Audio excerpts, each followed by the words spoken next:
This crowd rises to its feet. Toro slammed it home. Garland left wing, free ball. Perfect! Garland went to the lane, lobbed to Mobley. Pow! And Allen blocked the shot at the rim. Pow! With the left hand and a foul. Welcome to the Chase Down Podcast, part of the Cavs media family. I'm your host, Justin Rowan. The Chase Down is presented by Fubo, the official streaming partner of the Cavs. Watch over 350 channels of live sports and TV, including FanDuel Sports Network without cable. There's no cost and no commitment. Try for free at FuboTV.com/Cavs.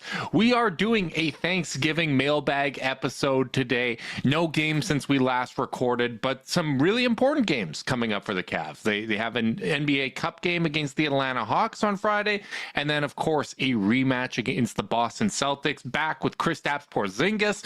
Joining me today is my co-host, Carter Rodriguez. Carter, how you doing, buddy? I'm doing good, but it's immensely weird to have 2 days between podcasts and not have a game to talk about, given the pace of the season. I'm eager for Thanksgiving. Daughter's got a little pneumonia, so, that's not so fun.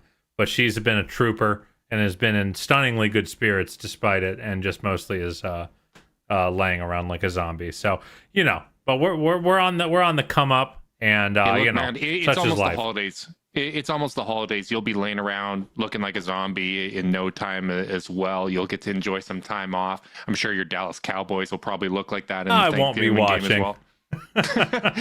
they'll probably be laying around like zombies as well. Unlike this, I have no professional obligation to the Dallas Cowboys, and thus they are not getting my time for the rest of the year. That is fair. That sounds healthy for you. I want to kick this Thanksgiving mailbag off by thanking all of our listeners. We wouldn't be able to do these mailbag episodes with you, and honestly, we wouldn't be able to do this podcast without you guys. You guys are the absolute best. We really do appreciate all the ways that you guys support us. Just as a reminder, we got these questions coming in from Twitter, from Blue Sky, from our Discord. If you want to be part of our Discord, just send a screenshot of a review or a rating, whatever podcast server you use, send that to chasedownpod@gmail.com and continue to, be part of our community that way. But let's kick things off with some Thanksgiving questions. Our buddy Drucifer asks, out of all the Thanksgiving food, what is the best to throw at an unruly family member? Please leave drinks out of it, because the obvious answer there would be a bottle of wine. Well, I'll tell you what, if this wouldn't be a Cavaliers podcast if we didn't talk about a bowl of soup to throw at a family member. So yeah, I'll go with soup, though. You got to be careful because depending on the level of scalding, you could be looking at prison time if you're not careful. This is true, and I think with that decision, you're also factoring in how much you care for the person whose house that is, because there's quite a bit of cleanup there. Sure. I think if I'm hurling food, I'm all id in that moment. I'm not quite thinking about the ramifications. Okay, you got to control your temper. Out of the two of us, that's what people always say about you rather than me. I'm going to go with stuffing because stuffing, I feel like you can get a good amount of velocity on that, and then it makes the impact once it hits you. Yeah, you could. I think it would really explode on the face too. Right. So you want it to be solid enough to get kind of that trajectory through the air, but then you want the impact too. And I think the cleanup would be reasonable enough that I'm not factoring that into, my decision-making process. So I think I'm going to go with stuffing. Our boy, Matt Gold asks, does mac and cheese belong at Thanksgiving? Now, mac and cheese doesn't really show up for Canadian Thanksgivings. We had ours obviously a month and a half ago, so I'm going to let you lead on this one. You know what? First off, shout out to the golden boy, of the man who actually keeps this podcast running. Mac and cheese absolutely belongs at Thanksgiving. It's not a discussion. It's a savory food that is full of starch, and depending on what kind of cheese you're using, matches blends very well into the sea of beige that is my Thanksgiving plate. So yeah, it's absolutely a Thanksgiving food. And I don't understand who out here is gatekeeping because it's so complementary with all the other foods.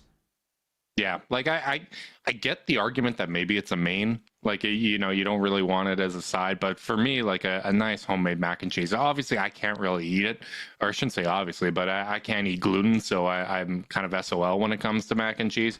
But I would absolutely be eating it if I could. Getting to the Cavs questions now, because we don't want to be too self-indulgent with these non-basketball questions. Our buddy Drew asks from the Discord, accepting that this premise is a bit questionable, would you rather see the Cavs dedicate their energy to winning the NBA Cup or getting the 1 seed? Oh, well, I will say that is a questionable premise, Drew. God bless you. A Discord That is star. his signature, to be fair. Yes. I think that, like, ultimately, I would rather them get the 1 seed. I think the 1 seed is important because I think Boston will be the 2 seed.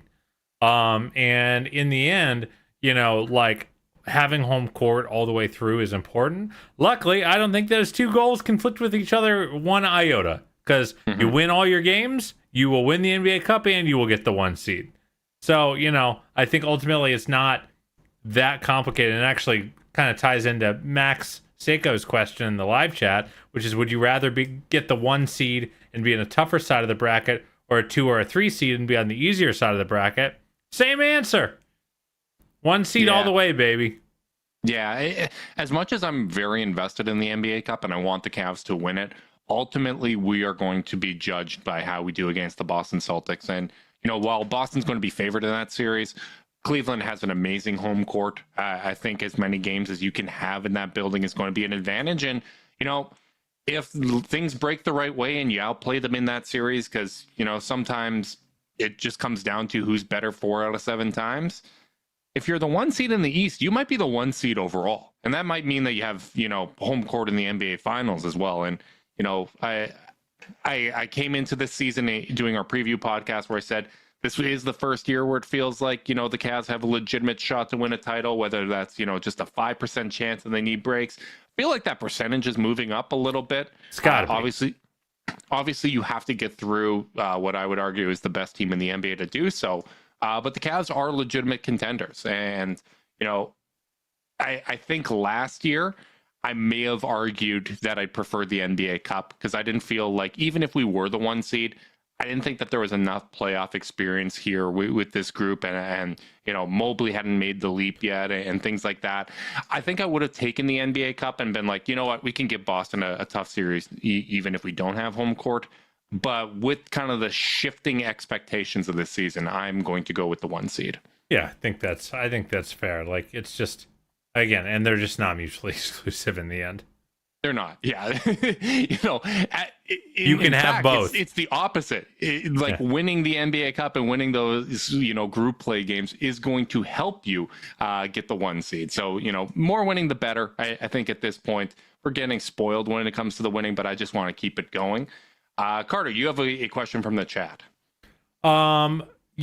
Justin Carter, what do you think a Ty Jerome contract looks if he keeps playing at this rate? More than it was, you know. we're not exactly like, you know, we're certainly no CBA experts, and, you know, there's a ton of weird rules about, you know, when you're over the tax, and the Cavs are projected to be over the tax next year. You know, what does that look like? You know, bird rights are weird when you're signed to a biannual exception like they did. But that said, like, I do expect him to get, you know, a real deal, you know, if he keeps this up, you know. There is generally kind of a truism in the league that, you know, once you're a minimum contract player, you're always a minimum contract player. I think there's exceptions, and I feel like Ty is playing himself into being an exception. Yeah, and, you know, it's really interesting because I think we're still getting used to what contracts look like in this current NBA. This last free agency was a bit of a dud. I don't think a single player got a mid-level exception, like Nope. not the full one. So I guess the best way to answer this is what the options are, basically, because when you have early bird rights with a player, you can sign them for either 175% of their current contract, which wouldn't be a lot, where Ty's currently at. The other option, so it's kind of a whichever is greater, you are able to sign that player for 105% of basically what the average NBA salary is.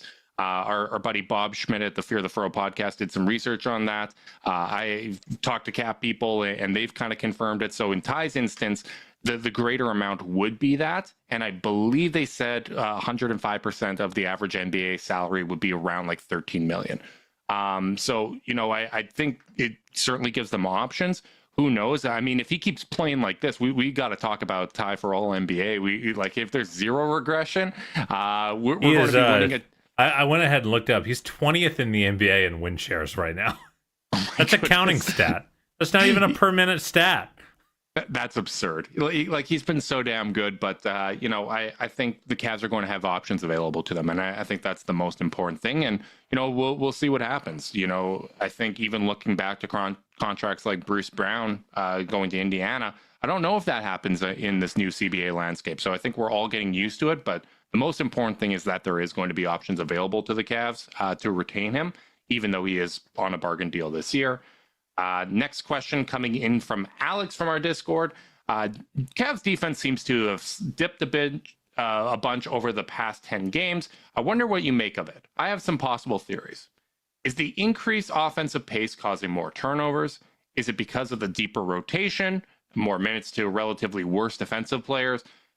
We seem to be running more zone among the most in the league. Is that making things better or worse? Or is it nothing and just kind of a fluke small sample size and schedule? Carter, your thoughts? So I did a little digging, and I know you did some digging too, because I've been wondering about this, because the Cavs have kind of been hovering around 8 to 10 in defensive rating this year. It's one of the only things that you can demonstratively point at and be like, that's worse. Mm-hmm. And it's been confusing to me, because my eye test has generally felt like they've been as good as they've ever been. That's what eye test told me. So I did some digging. I pulled it up on Cleaning the Glass, and they are 11th in the league in opponent 3-point frequency. So I'm like, okay, that's a good stat. That means only 10 other teams are allowing 3-point attempts. Average. Yeah, a little bit better than league average. Not amazing, but not bad either. Like you're a few percentile points above the 50th percentile. However, they're 28th in opponent 3-point accuracy. So I go, my first instinct is like, bad luck, baby. Defensive rating is on the climb. We got it.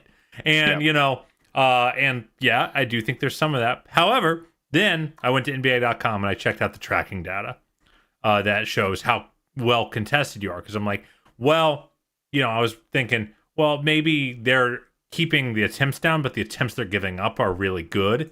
And that is the case. Right now, they're 17th in wide open 3-point attempt frequency for opponents. And in the last 10 games, they're 22nd. So they are giving up a high percentage of opponent threes as being wide open, relative to their league peers. And the reality is, if the world was perfectly fair, they would be 17th in wide open 3-point frequency and 17th in opposing 3-point percentage. So there's probably some normalization, but I do think if I'm Kenny Atkinson and his staff, I'm looking at that number and going, we need to be above league average. We know we're going to protect the rim really well, but that should come out of the box. We should be able to do that even if we don't build our whole defense around protecting the rim, because we have Evan and Jarrett. So I think that is a reason why I think you can point to the fact that the Cavs have been cooked from 3 a little bit at points this season. Your thoughts? I think it's something. We've had the 3-point regression and progression conversations. It seems like every year, and the last 2 years it normalized, right? Like last year, we gave up the 7th fewest wide open threes per game. The year prior, we gave up the fewest. This year, as you said, it's different, right? Like we are giving up quite a bit more. I do find it interesting though. Like, you look at the 44% that teams are shooting on those wide open shots, that number is going to come down. But you know what else is going to come down? We are shooting 49% ourselves on those wide open shots, and the frequency is about the same. So I think it's going to even out where the offense isn't as good as it's currently been, and there's going to be some regression there. And I think the defense is a little better than it's been as well, and you're going to see some regression there. as an example, looking at the 44% that teams are shooting against the Cavs on those wide open shots, Boston for the year shoots 40% on those wide open looks, right? Like, I don't think and against the Cavs, they shot 100%. I've said this before, but there is no type of defense you can play that's going to make someone shoot better than when they're wide open. Like, I'm sorry, it's just not how it works. You look at someone like Darius, and I think why some of his catch-all numbers defensively aren't as good, even though the eye test tells you he's been playing better defense, is the guy he's guarding is shooting 49% from three. Like, he's defending 5 threes a game. Like, that's absolutely absurd. But do you think the only reason I bring this up, Ringer Racing in the chat just said, because of our small backcourt, teams shoot over us with confidence. Do you think there's some degree of that where Darius is technically contesting the shot, but because he's switched on to 6'7", 6'8", think about the Jason Tatum possessions, that his contest might mean less than a 7-footer's contest? They do. Yeah, like I think it absolutely does. I do think, the notion of being shot over is a little overstated. But yeah, it means less, but you're still not going to shoot better than what your averages are when you're left wide open, right? Yes. So I was actually saving this for a later question, but I because we were talking about Tatum being switched on to Darius, that was a major talking point coming out of that game of, the Boston was hunting Darius at will, right? Like, they're getting him involved in screen actions. They're getting that switch and they're attacking him. When you look at how he actually performed in those possessions, he allowed 0.7 points per possession on those possessions. Handy stat brought up by the Dunker Spot guys when he was defending those kind of pick and roll ball handling possessions. And if you're like me, you hear that stat and you don't know what it means, right? 0.7. How can I kind of contextualize this? Do you know what points per possession Isaac Okoro shot on spot up shots in last year's playoff? Tell me. 0.7 exactly. So all those possessions of Jason Tatum, isolating, picking on Darius, the results were effectively the same as Isaac Okoro's spot ups in last year's playoff. Right, was something that teams were willingly giving up. So I think that goes to what we've talked about in the past, where Boston kind of breaks their offense sometimes to pick on those individual matchups. And I think, when you're trying to cut into a lead and take a lead yourself, when you see a player rise up over a smaller defender and hit some of those shots, it feels worse than it actually is. Think back to the Knicks series as an example of that. So I think there's something to it, but I do think you have to look at the overall results, which is the small backcourt, regular season and playoffs, has been elite. Like, it was elite against the Celtics. It's been elite against the Knicks. It was elite against Orlando. It's been elite every single year that they've been together on the defensive end. And to me, that's the most important thing. But getting back to Alex's question, I do think, playing zone has an impact on that. You're going to give up more open threes as a result of that. And I think that's one of the things that I'd really like to learn is how much are we going to play zone when we are fully healthy? How much of that is a product of we're playing extended minutes of Sam Merrill and George Niang together, where maybe that's going to be Dean Wade and Max Strus or Karis LeVert or Isaac Okoro. When we have these better individual defenders that all rated out as very good defenders, are we going to play as much zone as we have during this stretch? That remains to be seen.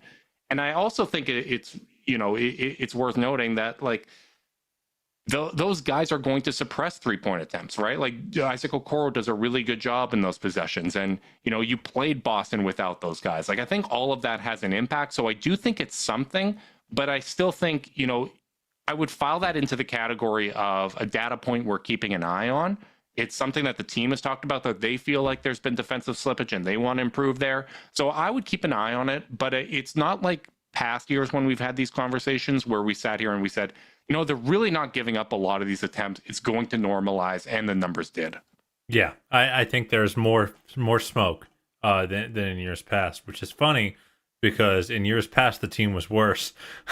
Yeah. So and not saying they were bad, but they were worse. And so I think people are a lot more willing to overlook that smoke right now in a way they weren't willing to overlook it when the offense wasn't scoring at literal best in league history level. So it's something to really. We're picking nits. It's still a top 10 defense that we're talking about here. Yep. but like I do still think that, and here's another little thing, and it's not enough of a sample size to matter in a meaningful way for the defensive rating. So whatever, there have been more games where Jared Allen has not closed in crunch time, and it does feel like when Kenny has chosen between offense or defense with his lineup configuration in in the tight games, there's been more times than JB ever did that he has chosen offense. So not something that meaningfully affects the D rating, but maybe affects the way we feel about late game.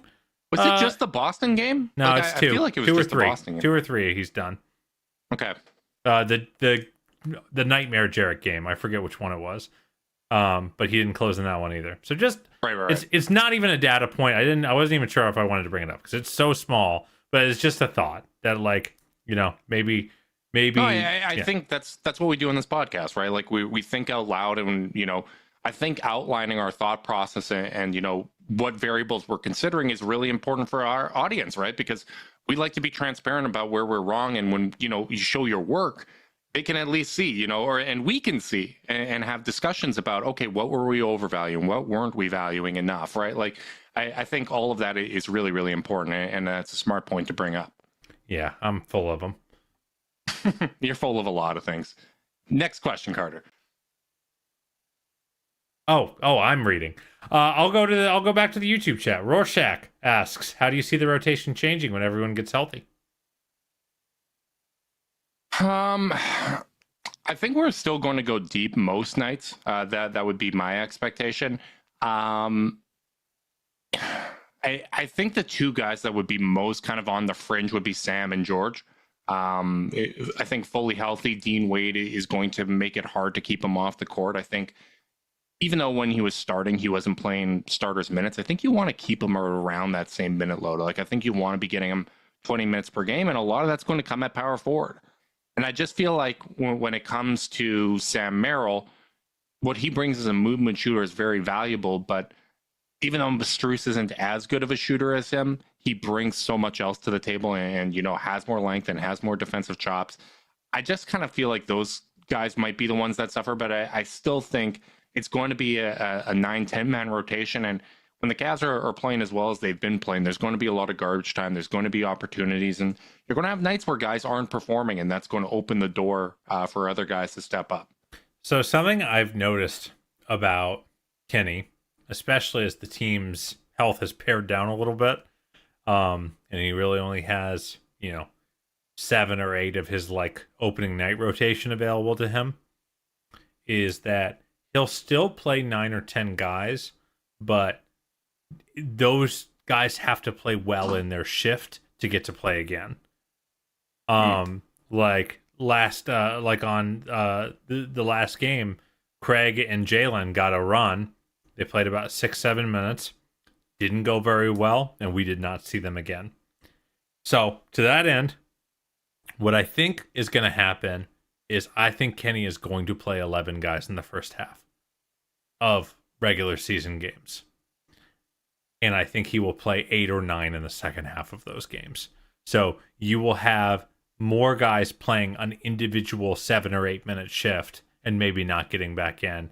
And he's going to read the room on who's playing well, whose shift looked good in that first half. That is my guess as of now, which is just that, Sam and George and Dean and Ice are all going to get a shot, and he's just going to kind of read like, oh, this is an Isaac game. We need more Isaac. And then the other guys will kind of fall off. That's my first guess. What do you think about that theory?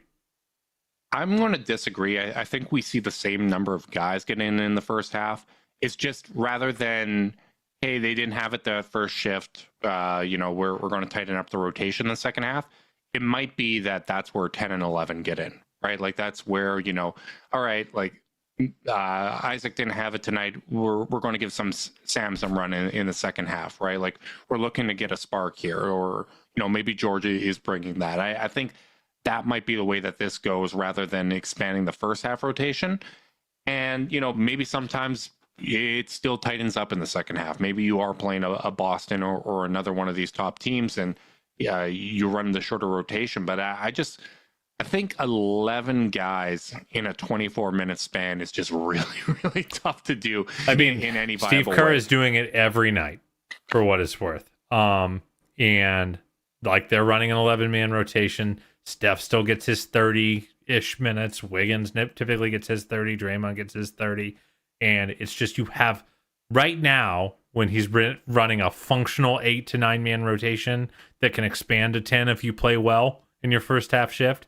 Like you're seeing a lot of the whatever role player has it that night will get all the way up to 28, 29.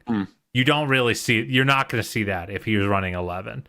But again, Kenny is a Steve Kerr disciple. He's been coaching with this guy for 3-4 years. Clearly they got along pretty darn well because he's brought these deep rotations with him. And I also think no one's playing badly enough. Like to warrant losing the minutes. So I just have a feeling he's going to start with 11. There's no shot he does 11 in the postseason, but of course, mid-February, everyone's tired. Yeah, I'll bet he plays 11. I just have a feeling. I just feel like there's a difference between a disciple and a clone, and sure. It's 11 is just so many guys to keep track of, and you're not sitting there with a bunch of tools at your disposal to help keep track of things like Zoom AI Companion, because only you can do your best work, Carter, but Zoom AI Companion can help you do the rest, like automatically taking notes, answering meeting questions, and helping you respond to your coworker. Available at no additional cost with eligible paid plans. Work happy with Zoom AI Companion. Yeah, I mean, talk about a great use of AI. Probably is just like a little buzzer that's like, "Hey, rotation management, make your subs." I would forget all the time. I'd be the worst coach for that. 100%. Pastor A-Rod in our Discord asks, "I love that the Cavs are not being complacent about this winning streak. What's one thing you'd like to see each of the starters get better at this season?" Great question, A-Rod. I think I'm just going to go in order. Darius, I would like to continue to see him figure out how not to over penetrate on his drives. I find that sometimes he will attack and he doesn't have the floater range and he just tries to like barrel into guys' chests, and he hasn't been crafty enough at drawing fouls, and he's just like he just gets the ball spiked on him when he over penetrates. So that's Darius. I'm going to go fast. Donovan, I think it's just going to continue to be don't predetermine what you're going to do on offense as much as you can. And a thing I've noticed in the last game that I really liked and I'm really enjoying more and more, keep setting them screens, baby. I feel like Donovan has never set this many screens in his career. I was actually going to bug the Dunker Spot boys for some synergy stats earlier today and then got busy. But I really want to see, like, how many screens has Donovan set this year versus last year? So I'll bet he's all getting close to last year's number already. Just doing a lot of dirty work, not just on the Evan Mobley inverted pick and roll, but he's screening for Ty Jerome to get him loose. I've really enjoyed seeing that part of his game, because then when he slips, it's really, really hard for teams to deal with that. So I'd like to see more of that from him. I'm going to go Isaac Okoro as the third starter. I don't know, man. You should have done Max and just be healthy. Max should get a better ankle. Isaac, I don't know if I really have anything super specific for him. I just rebound. think rebound. Don't have invisible box scores, but that's kind of the perpetual. Evan, I will note, I feel like he's been initiating a little bit less the last week or so. I feel like it's not been like a straight up regression to last year's style, but like a little bit. And I would like him to get back to like being assertive in transition, attacking in the pick and roll, and not. I feel like he's been shelling up just a little bit. I feel like there's just been a half a step back from what we saw to start the season. Jarrett, he was so good in that last game that it's hard to think about what he can be better at. I think in general it's just not I don't know. I don't have anything for Jarrett. He's been great. He's one of those guys where you just don't really need him to stretch his game, and he's been really, really good. Yeah, You didn't make a point that I disagreed with, so I'm going to yes and. I think what I'd like to see from the starters overall is just continuing to matchup-proof their style of play, don't get away from it. And I think what that really comes down to is continuing to involve Evan Mobley. Like, I do agree with your assessment that there's been times where he hasn't been as involved. I think the good that we've seen out of Darius, Donovan, Mobley, and Allen, like, I don't need them to add to it this season. Like, I'm very, very comfortable with what they're bringing to the table, but it's just making sure that there is the right shot diet, that Mobley is staying involved, because I still feel like that is the most important thing to solving playoff defenses and keeping this team at a championship caliber. We can't have, I don't want to pick on him because he had a bad shooting game and he's always upfront about it, but like, you can't have George take more shots than Mobley in a game. Like, I'm sorry, it just can't happen. Like, you can have the stretches against Boston where it just didn't feel like he was getting touches, and maybe those touches materialize in different ways. Maybe sometimes, it's, as a ball handler, sometimes it's dribble handoffs, but I want those touches to remain consistent when it comes to Mobley. Yeah, that's fair. Yeah. More Evan Mobley is always a good thing. Another question from our Discord from Reese. What are some spots you've seen about the Celtics? I assume he means that the Cavs can kind of pick on. There's obvious room for growth on our end for our performances to be better, but how do we move forward and identify pressure points on the Celtics for us to take advantage of? Well, I think they already did. That's the nice thing. I think they figure it out. At least I hope they figured it out. I guess we'll see on Sunday. It's Sunday right now, Monday. It is. It's unbelievable that it's here already. And I think that we'll see if they agree with us that their strategy of switching and letting Darius guard at the front at the point of attack and kind of baiting Boston into mismatch ball is something that they want to keep doing. And I thought they really did a nice job of gumming up the Boston engine. And then, I do think I am interested to see, because a big part of their comeback was attacking Kata. And now with Porzingis back, he's out of the rotation, or mostly going to be out of the rotation. It certainly will be when games matter if everyone's healthy. And I'm interested to see how they can kind of slip into the open space.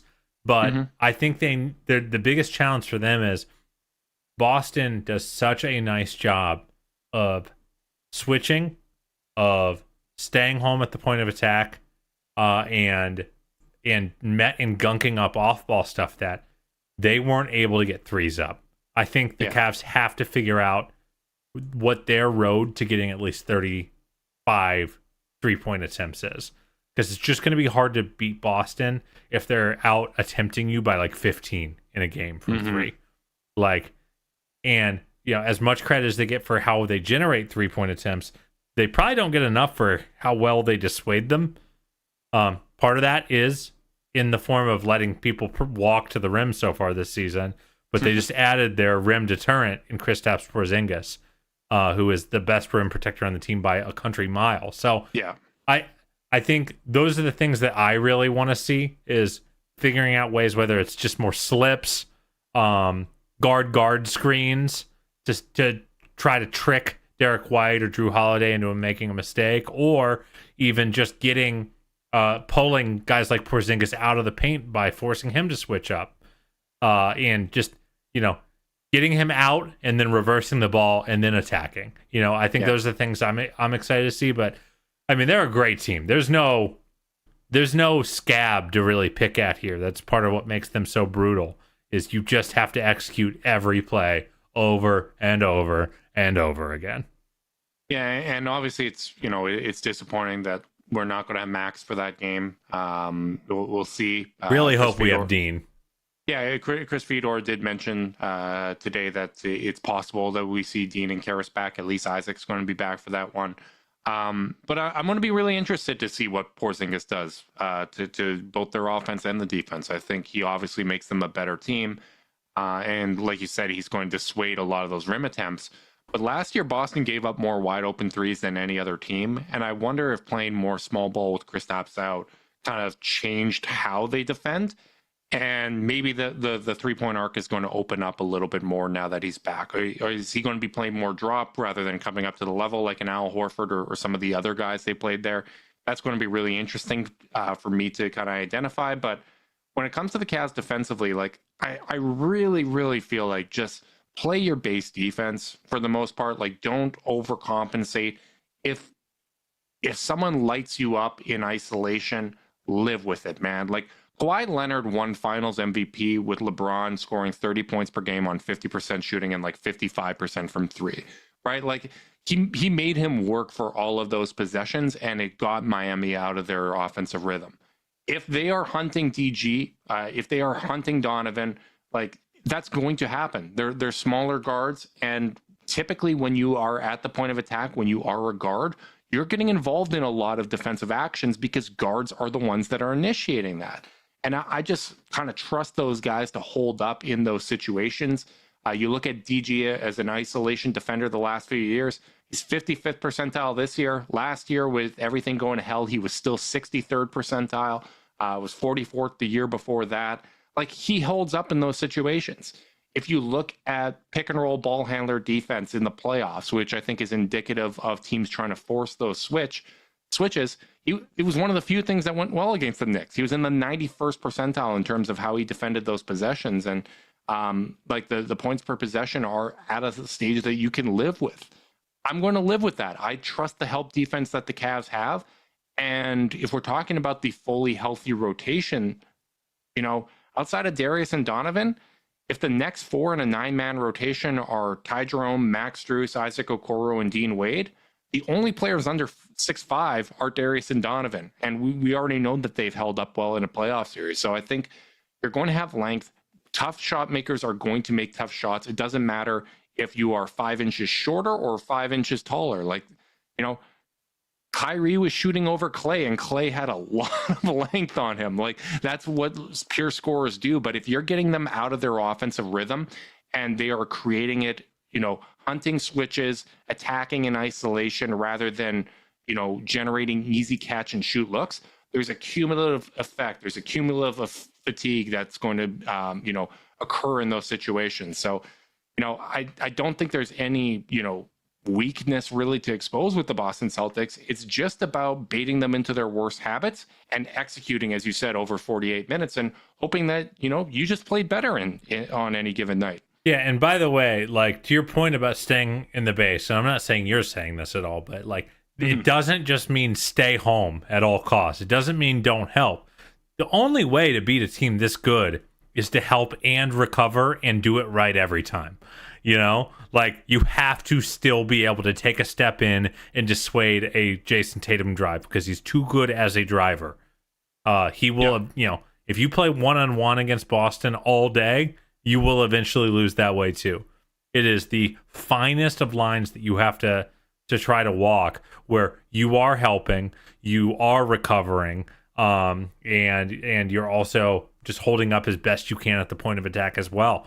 One thing I will say before we move on, I really do think to me, the road to beating Boston for Cleveland is with both bigs on the floor. And I thought that was actually one of the only good things about their offense in the first quarter of that 20-point first quarter was some of the big-to-big stuff.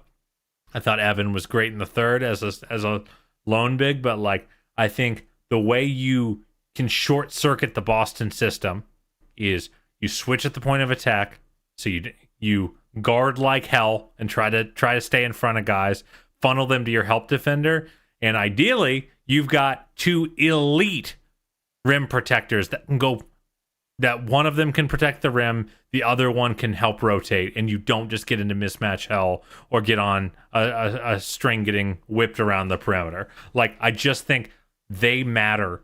That duo matters. And I just feel like if it's just a bunch of interchangeable wings instead, and, you know, Dean Wade, as good as he's been against the Celtics, I just don't think that's the road, because I think eventually you're just going to lose to Celtic ball if you try to play Celtic ball.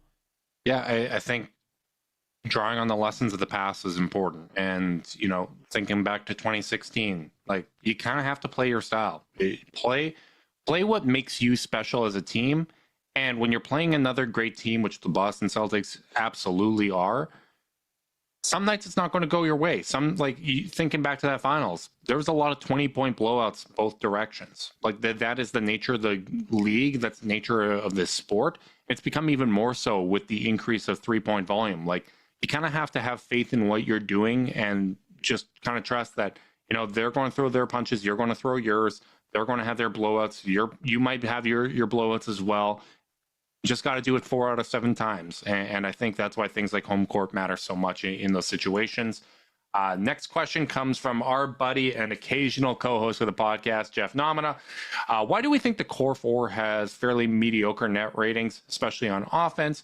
The two bigs have a 122 offensive rating and a plus 12 net rating in 259 minutes, but the core four as a total has a 116 offensive rating and a plus 5 net rating in 205 minutes.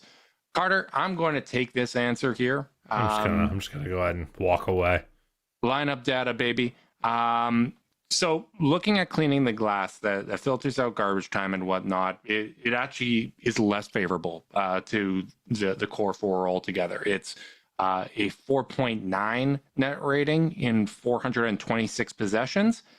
Out of that 426 possessions, 373 of those possessions have come without Sam Merrill, Ty Jerome, and Craig Porter Jr. at small forward. So the majority of those minutes without those three, if you look at just that sample of Okoro, Wade, and Karras, they have a 121 offensive rating, a 109.8 defensive rating, and a plus 11 net.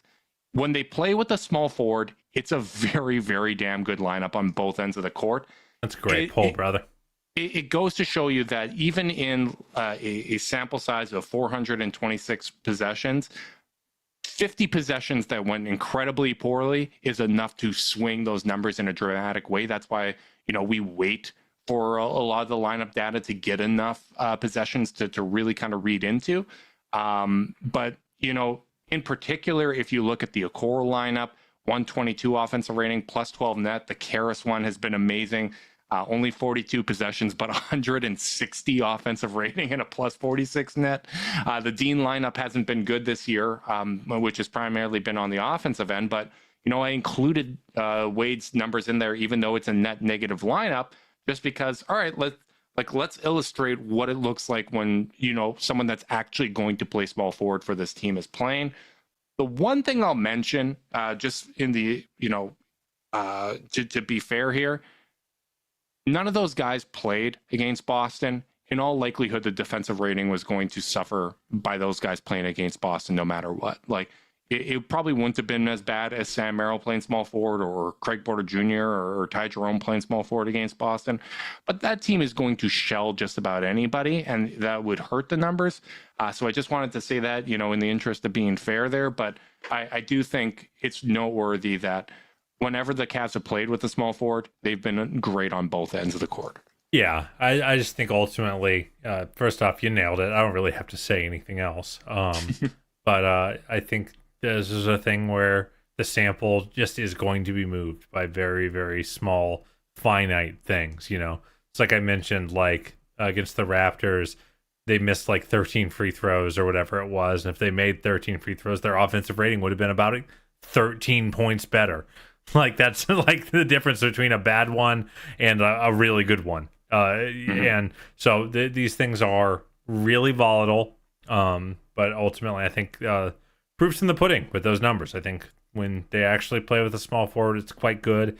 Dean is the kind of the one exception, because you know, the on-ball juice maybe isn't there as much, and they also just didn't shoot well in those minutes, and you know, it's the joys of relatively small samples.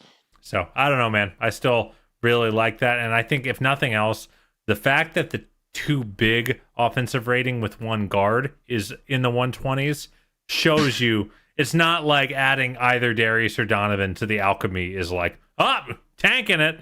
So I'm just not worried about it. Do you want to hear the splits, the big man splits? Because they're all hilarious. Absolutely, buddy. And it goes to show, you know, I think the percentage of possessions that they're playing with each other and on their own is about the same, but the minutes per game is down. But I think this really goes to show you just how much garbage time the Cavs have had where none of the core guys are on the court, because the offensive rating with just Mobley on the court, 125, just Allen, 123, the two of them together, 123.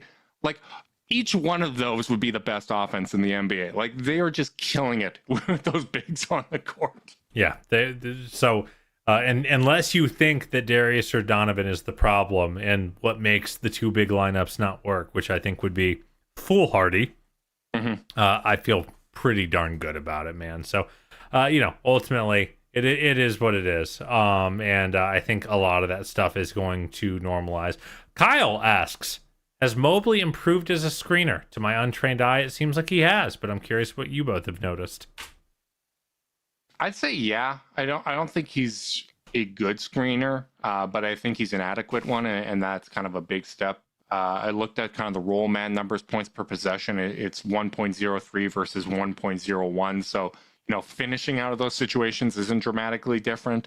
But I feel like he's making contact a little more. Like, I think you feel his strength as a screener and on finishes more than you have in the past. But I still don't think he's like at Jarrett's level. Yeah, I totally agree. I mean, even the frequency kind of goes to show. Jarrett is the roll man and pick and roll about 4 times a game. Evan is that about 2 times a game. They literally use Jarrett as a screener much more often in those actions. Obviously, we don't have the synergy stats because we're not special. But with that said, like, I just think the proof is in the pudding in the usage. I think when they really need to spring someone, it's going to be Jarrett. Do I think Evan is an objectively bad screener like he was the first year and a half or 2 years of his career? No, I don't. No. It actually kind of ties into the question that David asked, because he said last year Garland was paired with Mobley and Mitchell with Allen. This year it's the other way around. What is the theory behind that change? Does the data support it? We've talked about this in the past, but prior to this year, the lineup data strongly was against that.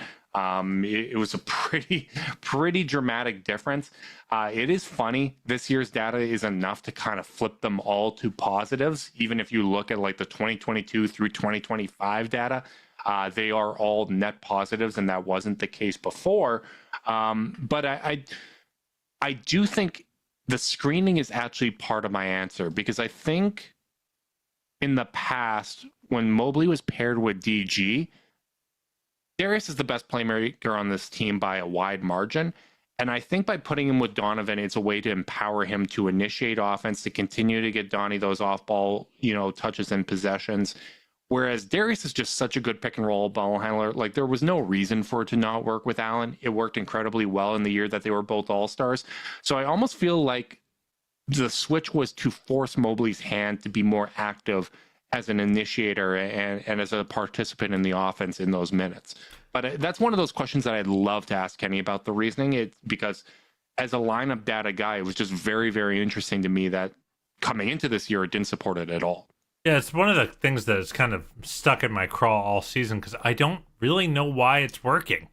Because I felt like it was the inverse was very easy to explain in years past, which is that Donovan is a much more straightforward downhill pick and roll player. So you put him with the best straightforward downhill pick and roll big, and you profit. And Darius and Evan are the more like, cerebral kind of, just more like, I don't know, left to right kind of players, if nothing else. And they vibe, so they play together. I don't know why it's working so well on the other end. The weirdest thing is it's flipped too, like in a lot of ways. Like these numbers are via cleaning the glass, but the fascinating thing is Mitchell and Allen, they had 120 possessions together. They have a 98 offensive rating and a -8 net rating in those minutes. Like, it doesn't make a ton of sense to me. When you look at the Mitchell and Mobley pairing, because part of the question was, has it been working? It does have a +19 net rating. That has come primarily off the strength of the defense. It's only just under 120 in terms of an offensive rating, whereas Darius and Allen, 131. offensive rating. That's only a +9 net because that lineup is getting shelled from 3 with a 123 defensive rating.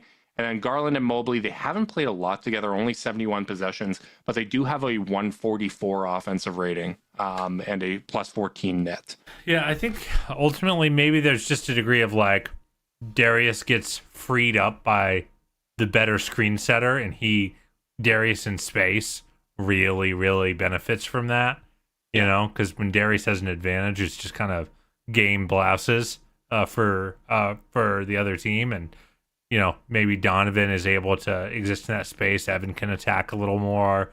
But I don't all the way know. And I think you're right. This is one I'd love to ask Kenny. And if we were real journalists, we would have found a way into a press room and ask, but we're not.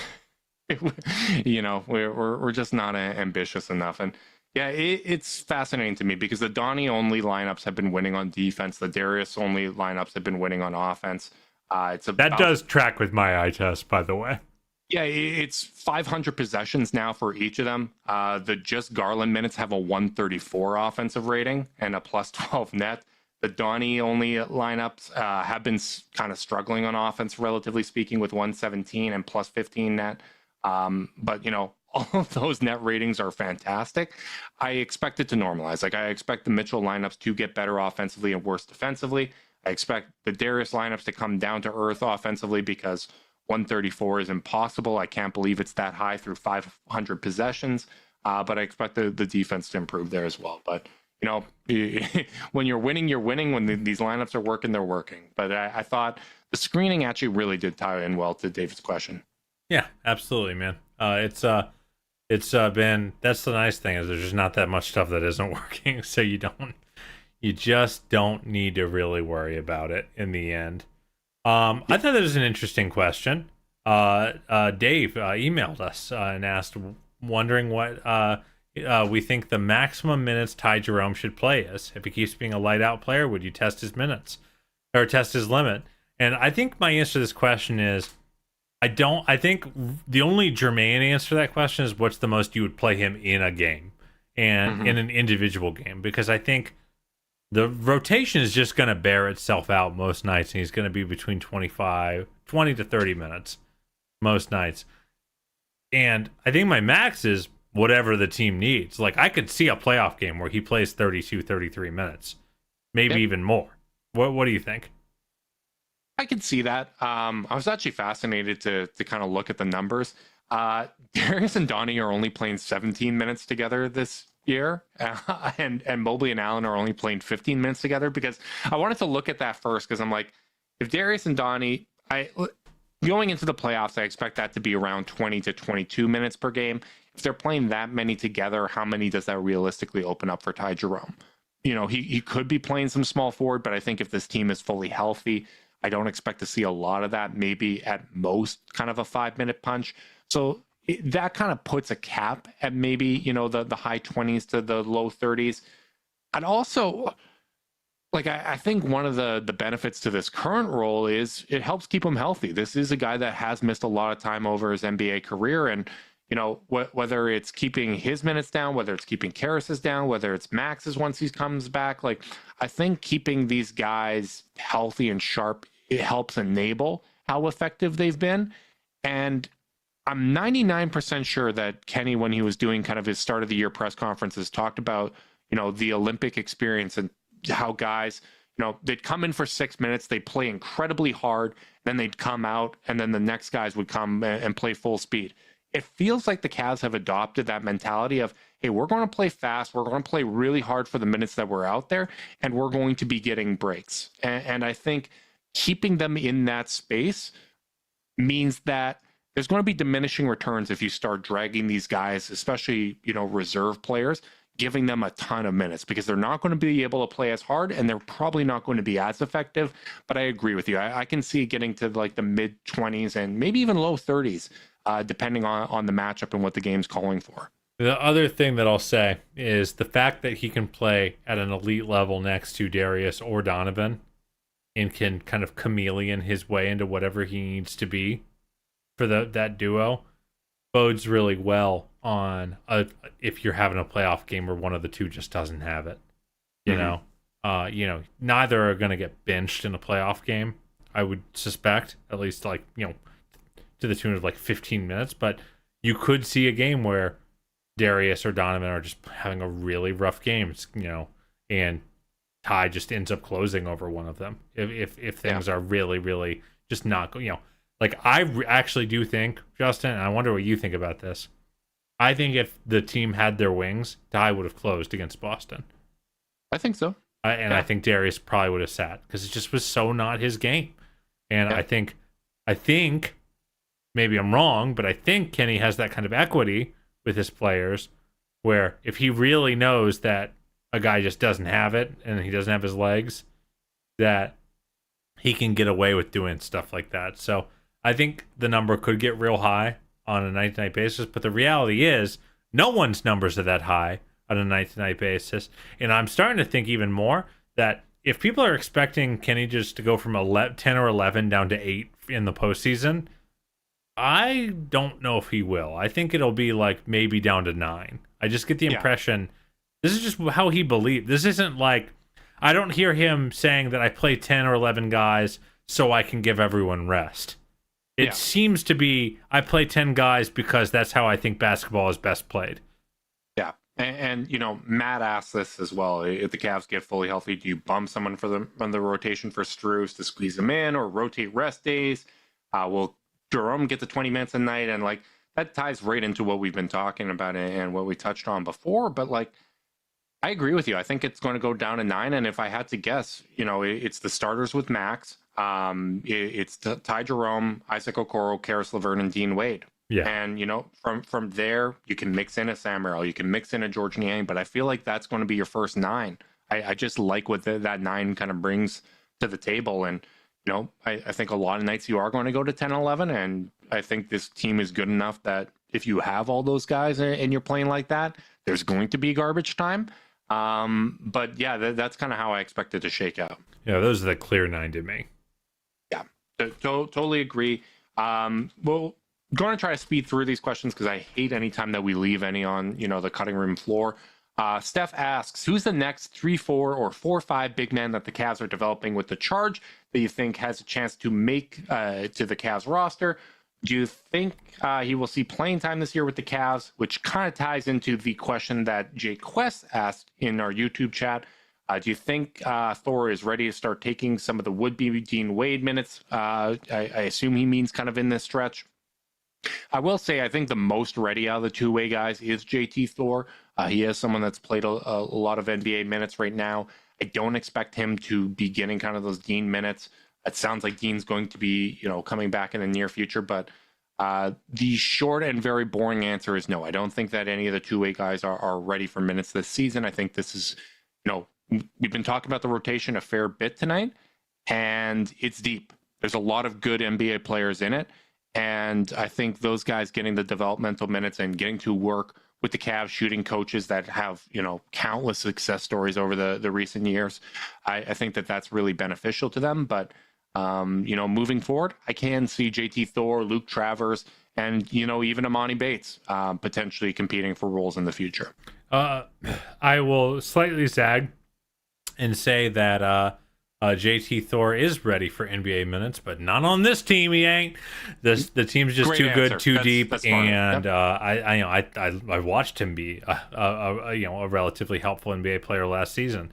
But on this team, the bar is much higher for that, and they just simply do not have room to accommodate. Baldman gets paid, asks, given that you said playmaking was this team's biggest need entering the season. And that question has been answered by Ty Jerome and Karis, of course. What is this team's current positional need, and why is it a 4-5? You know what? I'll say this. It warms my heart anytime I hear a listener, really kind of internalize the gospels that I've been preaching. And I feel like playmaking has been such a major theme and something that we really wanted to see. I've loved the playmaking that this team has had.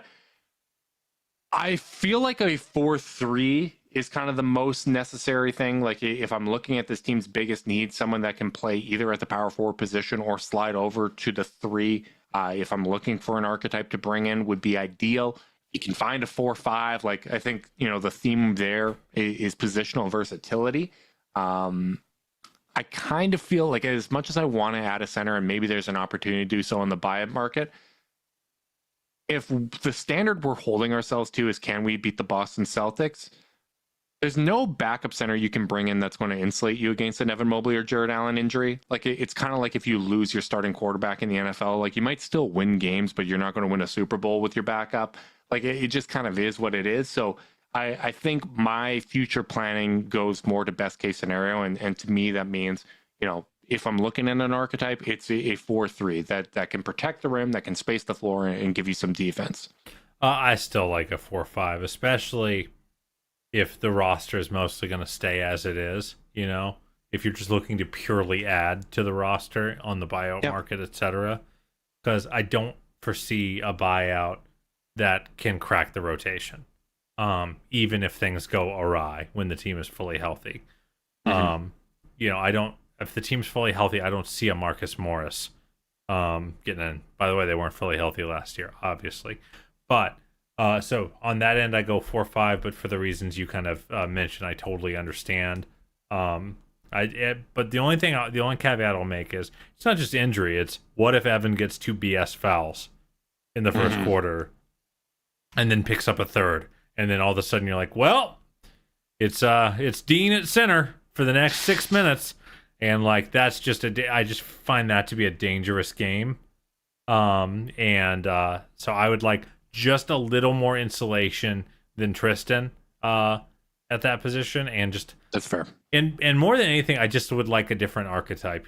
Obviously this guy is not who I would want because he's not in the league anymore. But like, you look at a guy like Montrezl Harrell that was like just a different archetype. Like I would like someone who is like does stuff that's different from everyone else on the team. I think that could be an interesting thing to maybe chase as you round out your roster going into the end of the year. Sam asks, does Jerome's emergence lessen the need for Sam and or Karras looking ahead to the trade deadline? See, this is why I'm very happy. One of many reasons that I'm happy I'm not a general manager or team president, because I do think you have to evaluate every option. Like I think you have to look at what's available anytime you have expiring contracts like Karras or Sam Merrill. You have to see, what the market's going to dictate. I think the Cavs are in a good position where if options to get better aren't available at the trade deadline, you can stand pat and you can feel pretty good about this roster. I think it's a contender as currently constructed, but you need to evaluate. Is there an opportunity to make a lateral move and get, that 4-3 archetype? Is there an opportunity to, maybe take a small step back, fulfill that team need, but you get a player with terms? So you're thinking about future team building. I do think the luxury of having someone like Ty Jerome, step up in the way that he has, is you can maybe justify and think to yourself, okay, maybe I am taking a little step back, but I'm taking a step back to like a Ty Jerome. Like we can replace one of these players in the aggregate because we have enough guys that we feel confident can step up. And, maybe the player that we are getting in return in a vacuum isn't as good as whoever we're sending out, but might make us better in terms of a complete rotation. So I don't think I'm not saying, oh, you got to go out and trade these guys or anything like that. But I do think that the Cavs have to thoroughly explore what options are available to them. And I would expect them to do this. So that, like, everything that we've heard, they did that even this past offseason. They've done it, every trade deadline. But I think the one thing that I appreciate with Kobe Altman is he has taken a very patient approach and hasn't made a move to make a move. And, when things are clicking as well as they have been, and these guys have been valuable contributors, it is hard to find something realistic. It's easy to think of an archetype, but putting a name to that and putting an availability to that player is very tricky. Yeah, I mean, well said, so I won't belabor the point. I'll just say, anytime you have players who play above their head, or not above their head, because that's not, I don't think, even accurate at this point, but anytime you have players that play above your expectation, it unlocks optionality and it also insulates you. Maybe you don't need to play Karras when he's having a bad game, knowing that you have Ty. The Cavs had to play all their players. When they had less depth, they had to play everyone even through and give them heavy minutes through their bad games, because it's like, well, we don't really trust the next person to be able to, do better. And the Cavs have that optionality, so that reflects both in what Kenny can do with the team in his rotation, and it reflects with what Kobe can do with his team building. Totally agree. All right, last question here. Apologies to our guy Adam Eden. We love you. I'll reply to you on Twitter with my answer. He wanted us to rank the Price Doherty, LeBron 1.0, and Core 4 eras. I'm going to give kind of the older ones more of a benefit of the doubt. So maybe I am answering it right now. I'll give you the answer on Twitter. But right now, Core 4 sits behind those guys, but with the chance to elevate all the way to the top of that ranking. But the final question from Mark's Price, not that one. For long-term sustainability, what weaknesses do you think the Cavs should prioritize improving? Offensive rebounding or getting to the free throw line with more frequency? Do you think these are just features of their offense now? As an example, their offensive rebounding numbers will be low because they're maintaining good defensive positioning post-shot and trusting their shot-making ability rather than looking for second chance points. And their free throw attempts will be low because they get so many clean looks. Data to back up his points, they are 25th in offensive rebound percentage and 30th in terms of percentage of points coming from the free throw line. Carter, your thoughts? Unhappy answer. I just don't think they're that good at either of them. I don't think the Cavs are good at drawing fouls. And some of that is some small market reputation. I don't know. Some of it is just the play style. Whatever it might be, I just don't think the Cavs are consistently good at getting the referees to blow their whistle. And haven't been for years. So I just don't know if that's coming.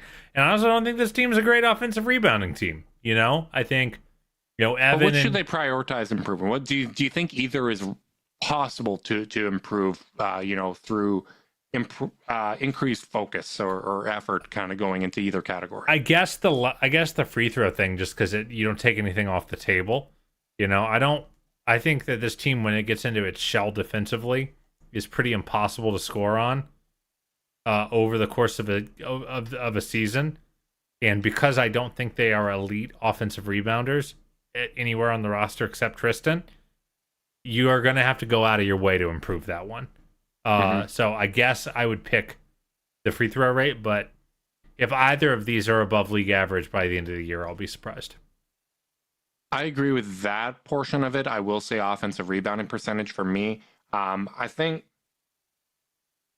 the free throw thing has a little bit to do with the makeup with this team. They are very high in drives. But when you look at the possessions Mobley and Allen get at the rim, a lot of time it's Darius and Donovan creating really open dunks, lobs, even the big passing has been fantastic. So I think that kind of skews why they don't get free throws on those types of possessions. And when you look at the guards, normally small guards don't get rewarded with going to the free throw line. In order to do so, you have to stop attempting to make the shot. You have to sell your body. You have to, throw yourself to the floor. And I just don't want Darius and Donovan to doing that. I don't want, I don't think it translates to the playoffs. Those whistles dry up. I don't want it from an injury standpoint. I don't want Darius throwing his face into hips, right? Let's play honest basketball here. I think the offensive rebounding percentage can improve. And it's actually one of the things that I'm looking to see when Max gets back, because Max did a really good job of creating those, second chance opportunities. And I think that that's somewhere that Isaac can get better. I think Max is going to help in that category. And obviously Dean, when he's playing at that position, can help. Karras has done a good job. So I actually think the guys that aren't playing right now and the small forward position can help with that offensive rebounding, percentage. But I agree with you. I don't think it's ever going to be league average. I just don't think that's what this team is. Yeah, it's fair. And what this team already is pretty damn good. So I want to thank everyone for tuning in live on YouTube. And thanks to everyone that submitted the questions. We really, really do appreciate you guys. If you want to support us and you're watching live on YouTube, make sure you like and subscribe. Click that notification bell so you know when we're going live. If you're listening via podcast and you want to support us, leave us a rating, leave a review, subscribe, unsubscribe, resubscribe, and help cook those books. If you want to be part of Chasedown's exclusive Discord chat, send a screenshot of the review to chasedownpod@gmail.com. However you choose to support us, we really do appreciate it. Make sure you guys are staying safe out there. Until next time, go Cavs.